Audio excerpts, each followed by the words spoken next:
Bonjour, je me présente, William Cali, je suis le PDG de la société Nutraceutics et la thématique dont je souhaiterais parler aujourd'hui est celle de moins de sucre, moins de sel, moins de gras. Donc notre thématique à nous, c'est moins de sel. Vous m'entendez ? Visiblement, vous m'entendez mal, donc je vais parler peut-être un petit peu plus fort.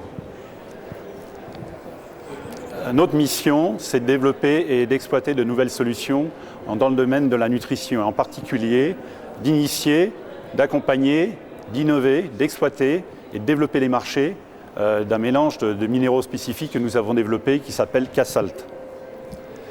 Alors, à l'origine de K-Salt, si vous voulez, le concept est la reconsidération de l'alimentation ancestrale. Tout simplement pourquoi ? Parce que comme vous le voyez sur le diagramme de droite, la diète naturelle, on va dire, des chasseurs-cueilleurs était de consommer très peu de sodium et beaucoup de potassium. Et aujourd'hui, dans l'alimentation moderne, transformée, on a effectivement des rapports inversés entre les niveaux de sodium, qui sont beaucoup plus élevés, que de potassium. Pour vous donner un exemple très concret, sur le diagramme de gauche, vous avez un ketchup donc, qui est représenté, où la quantité de sodium est minime dans la tomate et maximum dans le produit transformé.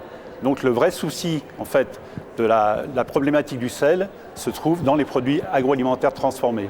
Et donc K-Salt a pour vocation de remplacer partiellement le sel dans ces produits.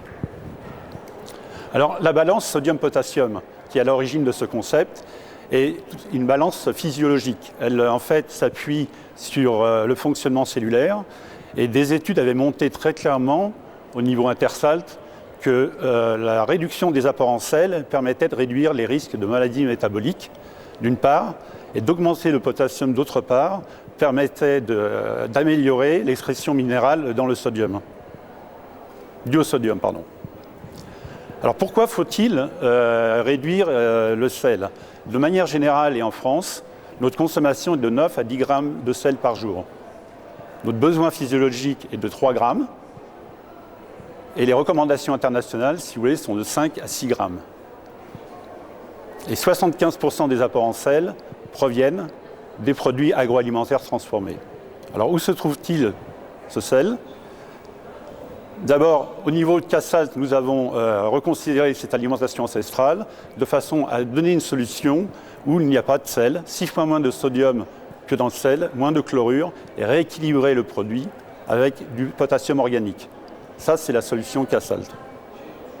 Donc ce substitut, il peut être utilisé en charcuterie salaison, dans les soupes, dans les plats cuisinés, dans les sauces et dans le pain.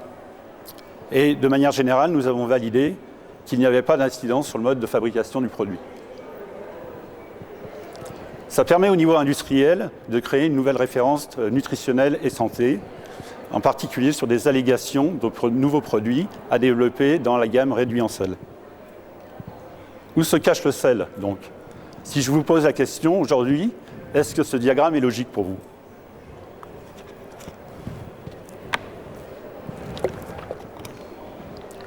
Est-ce qu'il y a une surprise ou pas de surprise ? 25% du sodium consommé en France provient des produits céréaliers, sous forme transformée, et en l'occurrence, le premier produit qui s'appelle le pain. Le deuxième segment important, c'est celui de la charcuterie salaison. Le troisième segment, c'est celui des plats préparés. Et donc, quand vous regardez ce diagramme, il est assez logique d'aller s'intéresser à savoir comment pourrait se comporter K-Salt dans des produits céréaliers. Donc, nous avons effectué une étude au premier semestre 2009, une initiative qui s'est appelée les Bougnets du pain en Auvergne, qui nous a permis de valider un laboratoire auprès de 40 boulangers en région Auvergne qui ont essayé et approuvé K-Salt. 71% des clients n'ont pas trouvé, si vous voulez, de différence du tout dans le pain, et 80% des boulangers n'ont pas trouvé de différence au niveau de la fabrication du pain. On a donc un produit massivement, si vous voulez, en test aveugle, massivement accepté aujourd'hui sur le marché, qui permet d'apporter une réduction à la réduction de sel dans le pain directement, ce qui permet quasiment de réduire le sel dans la baguette de 4,5 grammes, on va dire, de sel à 3 grammes de sel journalier. Parallèlement à ces développements, nous avons aussi développé des applications dans le domaine des plats cuisinés, qui sont montrés en bas, des plats cuisinés exotiques, et plus récemment, dans le domaine de la charcuterie salaison, vous retrouverez des échantillons de ces produits-là sur notre stand. Voilà. Je vous remercie par avance de votre attention et vous signale que tous les pains que vous allez déguster aujourd'hui, que vous avez dégustés hier, sont faits à base de cassalte. Merci de votre attention.